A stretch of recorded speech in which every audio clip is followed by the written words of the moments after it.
Assalomu alaykum qarindoshlar, qanday ahvolinglar? Men hozir namoyishni oxirlashtirishdan oldin oxirlashtirishmi emas, hozir bu parlament a'zolari tamoq vaqti chiqdi. Shu vaqtida ko'rdi. Mani bir boshlagandim. O'sha ovozim qanday chiqyapti?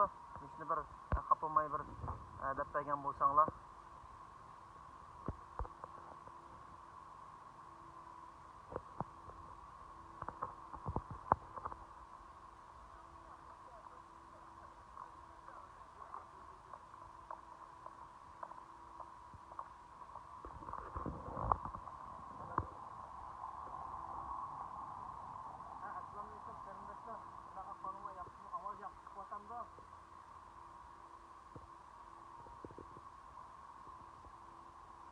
Salam qarindoshlar, men navbatda Türkiye hükümetinin yani toplumcu paytaxtdagi parlamentning oldidagi yolg'iz namoyishning 3-kunini 2021 yil 6-oyning 2021 yil 6-oyning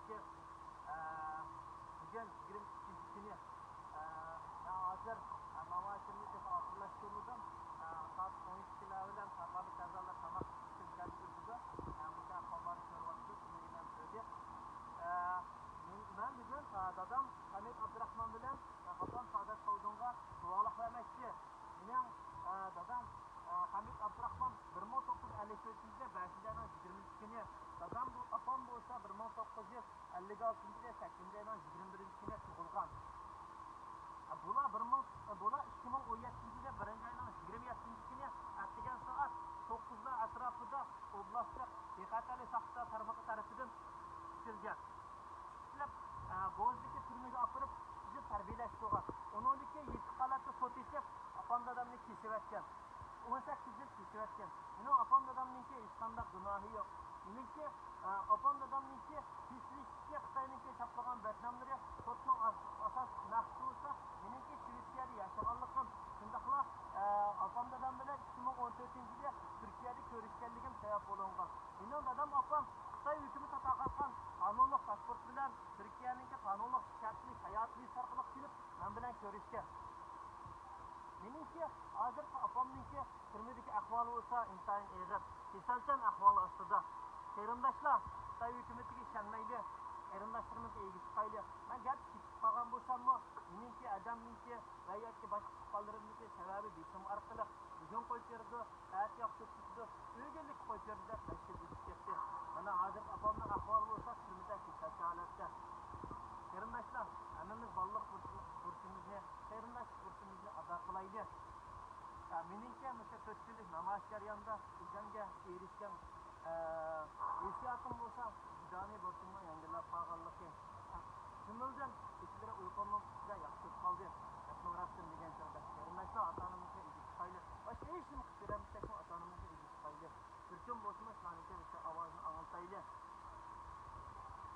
Ben Xitoy hukumatiga shuni talab qilmoqchi, mening ota-onamniki hech qanday gunohi yo'q. Xitoy hukumati cho'qim shartsiz holda opam dadamniki haq huquq manfaatini asliga keltirsa, opam dadamniki boshqa insonlarga o'xshash uyda normal o'tirishiga, normal hayot kechirishiga, normal insoniy huquqlardan bahramand bo'lishiga men senden talab qilaman.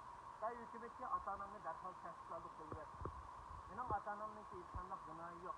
Qarindoshlar, o'zimizninki Allah'a izin doğrayla başkalar kontrol kullanmışsın. Başkalarınki kontrol açtığı çıkarsak yapılmaydı. Bizimizden ki atansı özümüzü çıkayla. Herkesini koyutamaydı biz ilgi çıkmak için. Ben hazırki hükümetten 6 aylık kısa müddetli namayişlik vakit alacağım. Ben bu namayişlerin herkes çok koymayla. Çünkü benim atanam hürlük çıkmak için. Başka insanlarla normal yaşamak için herkes bu kademni herkes to'xtatmayman. Hozir namoyishni oxirlashtirishga yana bir 5 minut vaqt, yarim soat vaqt bor. Yarim soatdan keyin parlament a'zolari tamoq tutdi. Tamoq ahvolida bu narsadan ko'rildi.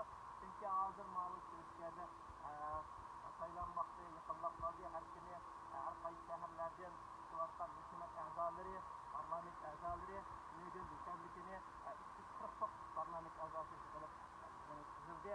Har qaysi mamlakatlardan sosyal medyada, televiziya muxbirlari kelyapti. Men bu fursatni